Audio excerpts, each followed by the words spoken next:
ज्यों-ज्यों विधानसभा चुनाव का समय नजदीक आता जा रहा है, त्यों-त्यों चुनावी मौसम भी गर्म होने लगा है और प्रत्याशी गांव-गांव घूमकर अपने पक्ष में प्रचार करने लगे हैं। आज भाजपा प्रत्याशी देवेंद्र बबली ने गांव दीवाना में पहुंचकर नुक्कड़ सभा की और भाजपा ने कैसे विकास कार्य करवाए हैं, इसकी जानकारी लोगों को दी। आज गांव दीवाना की जो हमारी नूरपुर ढाणी है, वहां मैं अपने लोगों के बीच में आया हूं वोट की अपील के लिए। भरपूर समर्थन आपको देखा होगा। ये हमारी नूरपुर ढाणी है, जो यहाँ हमारा सभी कमेरा वर्ग है, दिहाड़ी कर कर अपने परिवारों का पालन पोषण हमारे यहाँ परिवार करते हैं। आज सब ने अपनी दिहाड़ी छोड़ के आज ये जो एक स्वागत समारोह, इसको मैं कह सकता हूँ, मेरा स्वागत किया है। मुझे मेरी माँओं ने, मेरे बुजुर्गों ने, मेरे भाइयों ने, मेरी बहनों ने फूल वर्षा करके मुझे आशीर्वाद देने का काम किया। और जो कार्य नीति और सेवा नीति हमने अपनाई है, उससे आज पूरा हल्का का 36 वर्ग का, चाहे हमारे बुजुर्ग हो, माता हो, संतुष्ट हैं। दोबारा से ये मन बना चुके हैं कि विधानसभा में पिछली बार से भी ज़्यादा वोटों से आशीर्वाद देकर मुझे विधानसभा भेजेंगे। जो कार्य हमने डेवलपमेंट के किए हैं, 26 करोड़ की जो सौगात मैंने टोहाना को लाकर दी है, वो मेरे हाथों से इसको पूरा करवाना चाहते हैं। और साथ में जो सेवा नीति है, जो अनेकों ने कार्य हमारे संगठन के द्वारा सेवा की गई है, हमारे साथियों के द्वारा सेवा की गई है, हमारे captain Umrao Singh memorial trust के द्वारा जागो दिशा सही सोचने के कार्यकर्ताओं के द्वारा सेवा की गई है, उसकी भी पूरे क्षेत्र में सराहना है। और लोग सम्मान चाहते हैं और प्रगति और विकास की राजनीति चाहते हैं। और भारतीय जनता पार्टी का कार्यकर्ता और हमारा संगठन मिलके एक एक वोट के पास अपील के लिए पहुंचेंगे और ज़्यादा से ज़्यादा संख्या में वोट डलवाकर एक मजबूत आशीर्वाद देकर मुझे विधानसभा में मेरे टोहाना के क्षेत्र के हमारे क्षेत्रवासी भेजने का काम है। हमारे ये जनसंपर्क अभियान है, दौरे तो अभी हम जब निशान आ जाएगा उसके बाद शुरू करेंगे। ये तो ज्वाइनिंग है, अभिनंदन समारोह प्रोग्राम है, आशीर्वाद मुझे दे रहे हैं। करीबन आज 8-10 गांवों के प्रोग्राम है, शहर के प्रोग्राम शाम को। तो हम लगातार जनता के बीच में जनसंपर्क अभियान। क्या प्लानिंग है? देखिए, तो जो कार्य शुरू कराए हैं, हमें समय बहुत कम मिला है। 5 साल 60 महीने जनता ने मुझे विधायक के रूप में दिए। कोविड भी आया और भी समस्याएं रही, उसके बावजूद हम कोविड में भी लोगों के साथ खड़े थे, जब बाढ़ आई जब भी लोगों के साथ खड़े थे। और डेवलपमेंट भी हम लेकर आए, उस पैसे को गुणवत्ता के साथ समयबद्ध तरीके से लगा के उन चीज़ों को डिलीवर करें जिसका लाभ टोहाना की जनता को मिल सके। और साथ में जो सेवा नीति हमारी चालू रहे। और कुछ अभी कार्य ऐसे भी हैं जो हमने और क्षेत्र में करवाने हैं, जैसे शिक्षा को लेकर स्कूलों में काफ़ी सुधार हमने किया है। लेकिन एक कॉलेज यहाँ हमारे क्षेत्र में, हमारे बेटियों का, लड़कियों का कॉलेज अलग से बने जाखड़ ब्लॉक में, उसका हम आने वाले समय प्रयास करेंगे कि हम हमारी बेटियों के लिए कॉलेज बना कर दें। मैंने पिछली बार भी मांग की थी, लेकिन बहुत सी मांगें हमने पूरी कराई थी, वो मांग अभी पेंडिंग है, उसको मैं पूरा कराऊंगा।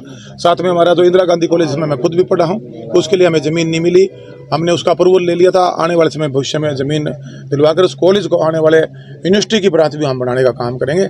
और टोहाना का और मजबूत इंफ्रास्ट्रक्चर हो, हम वो भी काम आने वाले जनता के आशीर्वाद से विधानसभा। कांग्रेस का कैंडिडेट आपके सामने, देखिए, दुर्भाग्य कहूँगा टोहाना का, ये दुर्भाग्य है कि जो देशद्रोही लोग रहे हैं, जो टोहाना के भी गद्दार रहे हैं, ऐसे लोगों को जनता के बीच में, जो जनभावना जिनके साथ नहीं है, उनको पार्टी ने टिकट देकर भेजा। उनकी पार्टी का फैसला है। लेकिन टोहाना की जनता अब जाग चुकी है। आज का युवा आज समझ चुका है कि जो हमारे देश के नहीं हुए, हमारे टोहाना के नहीं हुए, वो कभी भी टोहाना को आगे नहीं बढ़ा सकते। सिर्फ स्वार्थ की राजनीति है। अभी भी आपने उनके 3-4 दिन जो नॉमिनेशन फाइल था, या उससे पहले जो गांव में एक दो जगह वो गए थे, तो वहाँ लोगों को अछूत समझना और अपने आप को राजा समझना, लोगों को नीचे बिठाना, बुजुर्गों को अपमानित करना, इस तरह की जो उनकी मानसिकता है, वो टोहाना क्षेत्र के अभी, चाहे मेरा युवा हो या हमारे बहनें हों, हमारे बुजुर्ग हो, माताएं हो, समझ चुकी हैं। उनको कहीं से भी लोगों सम्मान देने का काम नहीं करेंगे, क्योंकि टोहाना का बेड़ा गर्क करने का काम इन्होंने किया है। 35 से 45 साल ये लोग सत्ता में रहे। आज टोहाना अगर मूलभूत सुविधा अभाव है, वो इन्हीं की देन है। सत्ता सुख की राजनीति की, और वोट लेकर उस जो ताकत इनको मिली थी, उस ताकत को हल्के के विरोध में इन्होंने यूज करने का काम किया। हमारी शुगर मिल को बंद कराने में जब ये मिनिस्टर होते, खुद इनके साइन से शुगर मिल बंद हुई है, और उसमें ये ईमानदारी का ढोंस रखते हैं, उसमें करप्शन की बू आती है। इसी प्रकार इन्होंने न्यूकम फैक्ट्री को बंद कराया अपने कार्यकाल में। इनसे पहले यहाँ बहुत बड़ा कारखाना लग रहा था, इनके पूर्वजों ने उनको यहाँ नहीं लगने दिया था। एक दबाव, डर, भय की राजनीति थी। आज टोहाना उससे मुक्त हो चुका है।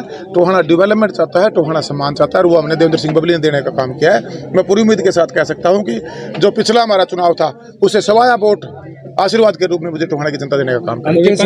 देखिएगा, या तो आप डिबेट में आ जाइए, मैं तो खुली डिबेट के लिए तैयार हूँ। चाहे अपने नेताओं को लिए, जो 10 साल का लिफाफा उठाए फिरते हैं, हिसाब मांग लो, हिसाब भाई लिए फिरते हैं, वो अपनी वही लेकर आ जाएं, मैं अपनी वही लेकर बैठूंगा।